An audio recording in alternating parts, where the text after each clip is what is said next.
là thế ăn cơm dâu ta thu tập cho cô thế hạt lúa anh tin nghe mô ô cái tí ta căng lệ Krista mình của tu tất xóa in ai đâu mà cần trong trái lên pha cần dòng xóa và na trăng in min lâu ngay thang à cần suốt tiếng ai đắm min cần drama ti đắm lệ âm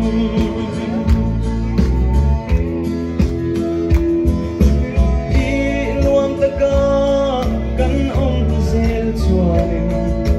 cần ram thil tha cần hu ang ma zel cần hel chuan khăn đây xia min lại dấu nghe Krista mình của tu tất chuan in ai đó mà cần trong trái lần pa cần dòng chuan và na trăng in min lâu ai thang cần suốt tiếng ai đắm min cần drama ti tâm lệ âm